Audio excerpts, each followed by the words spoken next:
दोस्तों, आज की इस कहानी में हम उन सबसे आसान और सबसे असरदार तरीकों के बारे में बात करेंगे जिनसे आप अपने घर पर रहकर बिना किसी दवा के अपना पेट साफ बड़ी ही आसानी से कर सकते हैं। इसके बाद हम आपको भोजन के 3 नियमों के बारे में भी बताएंगे। इसलिए दोस्तों, कहानी को पूरे अंत तक जरूर सुनिएगा। इससे पहले कि आप इस कहानी के भावनाओं में खो जाए दोस्तों, आप इस चैनल को सब्सक्राइब कर ले और बेल आइकन को प्रेस कर ले ताकि जो भी नई कहानी वीडियो आए उसका नोटिफिकेशन आप तक पहुंचे। तो चलिए दोस्तों, शुरू करते हैं। किसी गांव में एक रामू नाम का व्यक्ति रहता था। वह अपने पेट को लेकर बहुत ही ज्यादा परेशान रहता था। वह एक दिन एक महात्मा के पास जाता है क्योंकि वह महात्मा आयुर्वेद के बड़े ही ज्ञानी थे। रामू महात्मा से प्रणाम करता है और कहता है, हे मुनिवर, मैं अपने पेट को लेकर बहुत ज्यादा चिंतित हूँ। मेरे पेट में दिन प्रतिदिन समस्याएं उत्पन्न होती जा रही है। मेरा अच्छे से पेट साफ नहीं हो पाता है। मेरे पेट में बहुत ज्यादा जलन और दर्द होने लगता है। इसके अलावा मुझे मल त्याग करने में भी बहुत ज्यादा होती है। अगर मैं संक्षिप्त में कहूँ तो मेरे पेट की पाचन क्रिया समय से पहले ही मेरा साथ देना छोड़ रही है। हे मुनिवर, कृपया आप मुझे कोई ऐसा समाधान बताइए जिससे मैं अपना पेट आसानी से साफ कर सकूं और पेट की इन सभी समस्याओं से हमेशा हमेशा के लिए निजात पा सकूं। पहले तो उस महात्मा ने रामू की सभी बातों को बहुत ध्यान पूर्वक सुना और फिर कहा, हमारे आयुर्वेद के सिद्धांत के अनुसार जितना समय आपको पेशाब यानी टॉयलेट करने में लगता है उतना ही समय पेट साफ होने में लगना चाहिए, तभी आप स्वस्थ हैं।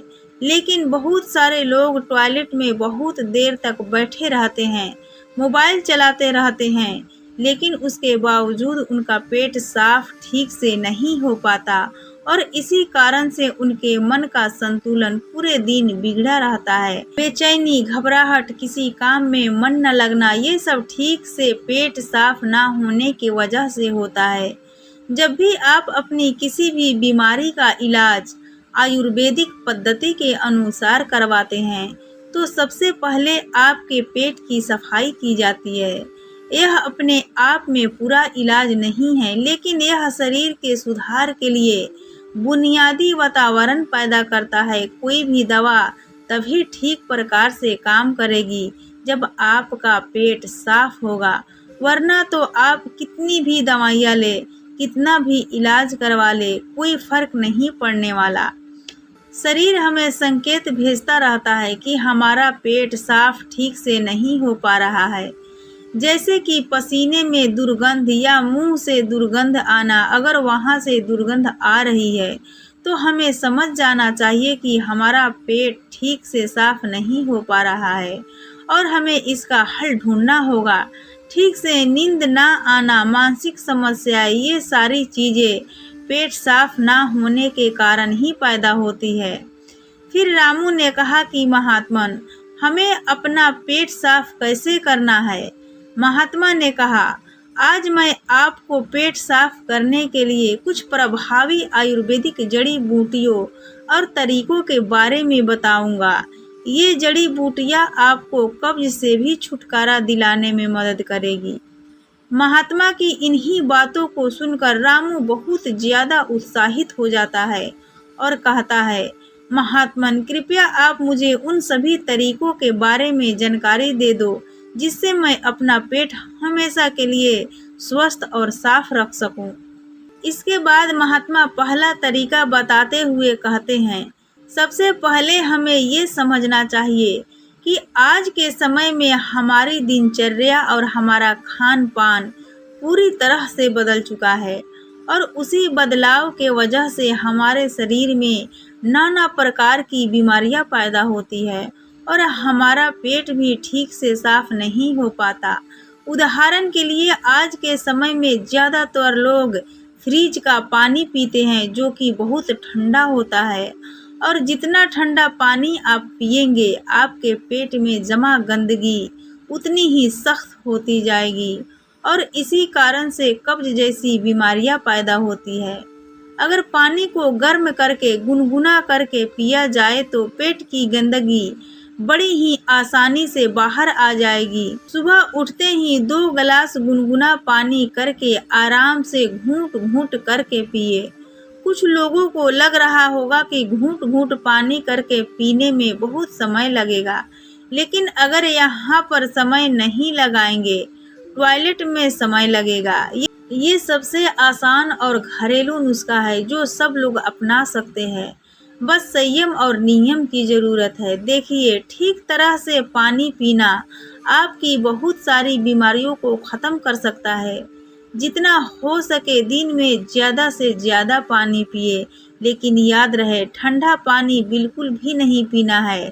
ठंडा पानी पीने के बजाय गर्म पानी करके 1 गिलास गुनगुना पानी पिए। आजकल बाजार में ऐसी बोतलें भी आती है कि जिनमें आप जैसा पानी डालेंगे पानी वैसा ही रहेगा, तो आप ऐसी बोतल ले सकते हैं और पानी गर्म करके गुनगुना करके उस बोतल में डाल सकते हैं। और जब भी आपको ज़रूरत महसूस हो आप दिन में उस पानी को पी सकते हैं। लेकिन पानी के संबंध में एक बात ज़रूर याद रखना कि खाना खाते ही पानी नहीं पीना है। इससे आपकी पाचन क्रिया बाधित होती है। हमारे पेट में जठराग्नि जो होती है वो खाने को पचाने का काम करती है, और जब हम खाना खाने के बाद झट से पानी पी लेते हैं तो जठराग्नि शांत हो जाती है और हमारा खाना ठीक से पचा नहीं पाता। इसलिए खाने के तकरीबन आधे से पौने 1 घंटे तक पानी ना पिए। ये भी पता होना चाहिए कि पानी को किस तरह से पिए। एक तो खड़े होकर पानी बिल्कुल भी ना पिए। खड़े होकर पानी पीने से घुटनों में और जोड़ों में दर्द की समस्या पैदा होती है। पानी को बैठकर घूंट घूंट करके पिए, वही पानी सबसे ज़्यादा लाभकारी होता है। इसके बाद महात्मा ने रामू को दूसरा तरीका बताते हुए कहते हैं कि खाना खाने के बीच में कम से कम 5 घंटे का अंतर होना चाहिए, जिससे कि जो खाना आपने खाया है वो ठीक से हजम हो सके, उसका पाचन ठीक से हो सके। जब हमारा शरीर पाचन की क्रिया कर रहा होता है तब शरीर के बाकी क्रियाएं धीमी रफ्तार पर चलने लगती है। कोशिकाओं के स्तर पर शुद्धिकरण धीमी रफ्तार पर चलने लगता है और इस कारण शरीर अपनी गंदगी खुद साफ नहीं कर पाता। लेकिन अगर आप खाने के बीच में कम से कम 5 घंटे का अंतराल देते हैं तो इससे आपके शरीर को पर्याप्त समय मिलता है कि उसकी कोशिकाएं खुद अपनी गंदगी, अपने शरीर की गंदगी साफ कर सके। अब महात्मा ने रामू को तीसरा असरदार तरीका बताते हुए कहते हैं, अपने पेट को साफ करने के लिए हमें ये समझना होगा कि जो लार होती है वही हमारे खाने को पचाने का काम करती है। जितनी ज़्यादा मात्रा में लार पैदा होगी उतनी ही आसानी से खाना पच जाएगा। कुछ लोगों का मुंह हमेशा सूखा सूखा रहता है, उसमें लार पैदा नहीं होती, इसलिए उनका खाना ठीक से हजम नहीं हो पाता। इसके लिए ज़रूरी है कि हमारा शरीर सही मात्रा में लार पैदा करे। उसके लिए हमें ज़्यादा से ज़्यादा सलाद खाना चाहिए। सलाद खाने से लार पैदा होती है, फाइबर होते हैं उसमें। इसके बाद महात्मा ने रामू को चौथे तरीके में अपनी आहार नली को साफ रखने के बारे में बताया। उसको हम कैसे साफ रख सकते हैं? देखिए, आहार नली में से ही खाना हमारे पेट में जाता है। अगर आहार नली ठीक से साफ नहीं होगी तो हमारे खाने के साथ ऐसे कीटाणु हमारे पेट में पहुंचेंगे जो हमारे शरीर को नाना प्रकार के नुकसान पहुंचाएंगे। इसलिए ज़रूरी हो जाता है कि जो आहार नली है उसमें जो कीटाणु हैं उनकी ठीक से सफाई हो जाए, और इसके लिए सबसे ज़्यादा लाभकारी होता है नीम।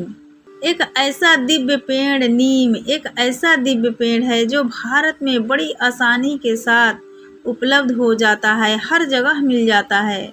नीम की पत्तियों और हल्दी को पीसकर एक छोटी सी गोली बन जाती है। कुछ दिनों तक सुबह उठकर उस गोली को पानी के साथ ले लिया जाए, जिससे कि आपकी आहार नली पूरी तरह से साफ हो जाए। हमेशा नहीं करना है, ये सिर्फ 7 दिनों तक करें। 7 दिनों में ही आहार नली पूरी तरह से साफ हो जाएगी।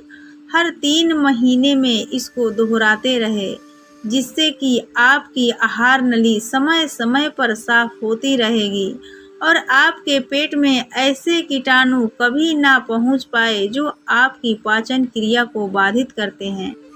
महात्मा ने 5वां और आखिरी तरीका बताते हुए कहा, रामू, यह तरीका उन लोगों के लिए है जिन्हें ज़्यादातर समय कब्ज की समस्या रहती है। जिन लोगों को लंबे समय से कब्ज की समस्या है, वो अरंडी के तेल का इस्तेमाल करें। रात में सोने से पहले 1 गिलास दूध के अंदर आधा चम्मच गुनगुना अरंडी का तेल मिलाकर पिए। 1 हफ्ता पीने के बाद पुरानी से पुरानी कब्ज भी ठीक हो जाती है। ये अरंडी का तेल दूध में गुनगुना करके ही मिलाए और सिर्फ आधा चम्मच मिलानी है। सोने से पहले पीना है। इससे क्या होगा, आपकी आंतों के पास एक चिकनाई की परत बन जाएगी, एक कवच बन जाएगा, जिसका कारण से आपके आंतों में खाना नहीं चिपकेगा। और खाना अगर आंत में नहीं चिपकेगा तो कब्ज की समस्या कभी नहीं होगी। देसी अरंडी का तेल ले। पैकिंग में जो तेल आता है, जो अंग्रेजी होता है, वह उतना लाभकारी नहीं होता है। इसके अलावा सोने से पहले त्रिफला का भी सेवन किया जा सकता है। आंवला, बहेड़ा और हड़र, ये 3 ऐसे जादुई फल हैं जिनसे मिलकर त्रिफला बनता है। इन तीनों की अलग अलग खूबियाँ हैं, लेकिन अगर ये तीनों एक साथ मिला दिया जाए तो इनकी दिव्यता, इनके गुण और भी बढ़ जाते हैं। रात को सोने से पहले गुनगुने पानी के साथ आधा चम्मच त्रिफला का सेवन किया जाए। शरीर की सारी गंदगी बड़ी आसानी से साफ हो जाएगी। कोई प्रयास नहीं करना पड़ेगा, कोई जोर जबरदस्ती करने की आवश्यकता ही नहीं रहेगी। तो ये कुछ आसान से घरेलू उपाय थे जिनको अपनाकर कोई भी अपने शरीर को स्वस्थ रख सकता है। महात्मा ने रामू से कहा, रामू, अब मैं आपको भोजन के उन 3 नियमों के बारे में बताने जा रहा हूँ, जिसे अपनाने पर पेट से संबंधित कोई भी बीमारी नहीं होगी, क्योंकि पेट में होने वाली बीमारियाँ हमारे खान पान पर निर्भर करती है। महात्मा ने पहला नियम बताते हुए शुरू किया, अपने आहार में 40 से 50% सजीव भोजन शामिल करें, चाहे वह फल हो, हरी सब्जियां हो, सूखी मेवे हो या अंकुरित अनाज हो। कुल मिलाकर इसे पकाया नहीं जाना चाहिए। ज़्यादातर लोग मृत भोजन खाते हैं और फिर स्वस्थ रहने की उम्मीद करते हैं।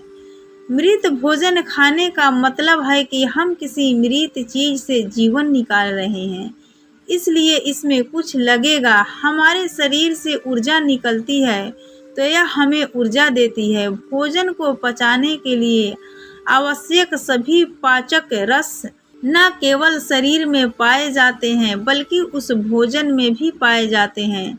लेकिन जब हम उस भोजन को पकाते हैं तो उसमें बहुत से पाचक रस नष्ट हो जाता है, और जब हम बिना पाचक रसों के खाना खाते हैं तो हमारे शरीर को उन सभी पाचक रसों को दोबारा बनाना पड़ता है जो नष्ट हो गए हैं।